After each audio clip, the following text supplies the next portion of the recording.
The UK has officially left the European Union after 3.5 years of difficult negotiations. Brexiteers are celebrating at a party in London's Parliament Square, led by Nigel Farage. Those opposed to the departure are rallying outside Downing Street. Prime Minister Boris Johnson is hosting a reception at Number 10. He has released a statement saying, "Tonight we have left the EU, an extraordinary turning point in the life of this country. Let us come together now to make the most of all the opportunities Brexit will bring, and let's unleash the potential of the whole UK." And the leader of the Brexit party, Nigel Farage, has spoken to Sky News UK. The people stood firm. We've got it. We've left the European Union. We've passed the point of no return. It's a truly historic moment. Everybody had said, whatever the result of the referendum, we will honour it and implement it.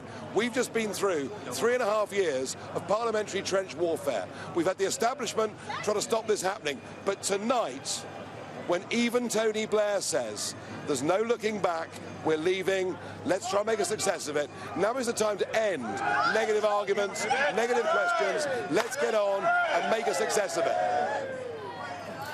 Do you know, my parents are here tonight with me and they're getting on a bit in years. They both voted in 75, they both voted to stay in something called the common market. It made sense to them in a post-war world to be friendly and trade with each other. They didn't vote for a European flag. They didn't vote for a European anthem. They didn't vote for some obscure president. They didn't vote for a European police force, a European army. They didn't vote for most of our laws to be made somewhere else. The whole thing was sold 50 years ago on a complete and utter lie, and that has now been corrected. We'll always be friendly with our European neighbours, but we've got a bigger, better role in the world. You know, we are better, bigger, stronger than being a star on somebody else's flag.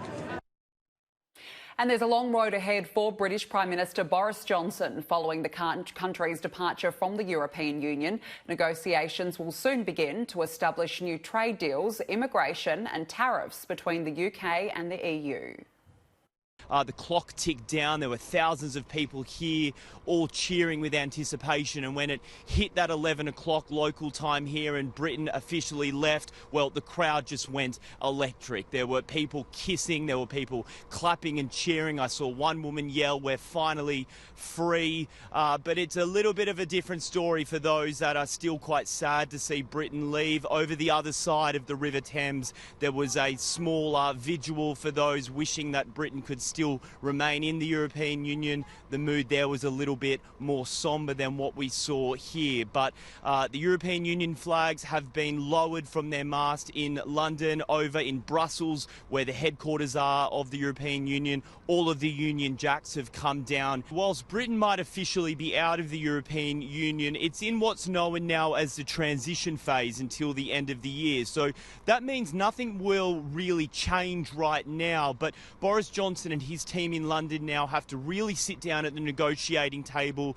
with their European counterparts and try to replicate all sorts of things, including trade deals, immigration, tariffs, a range of things to try and untangle itself from the European Union. A free trade deal is really what he's after. A number of European heads of government expressed their feelings about the Brexit vote, and I think it's really captured by the European Union President Ursula von der Leyen. She said, "We recognise the result of Brexit, but we regret it." A number of other people have also chimed in. French President Emmanuel Macron said Brexit was a historic alarm signal for the European Union, and what he means by that is there's a real fear that if Britain gets a successful deal and can go out on its own successfully outside of the EU, then the biggest fear inside Europe is that could then create a domino effect with other countries wanting to do the same. So there's a bit of soul searching in Brussels as well as to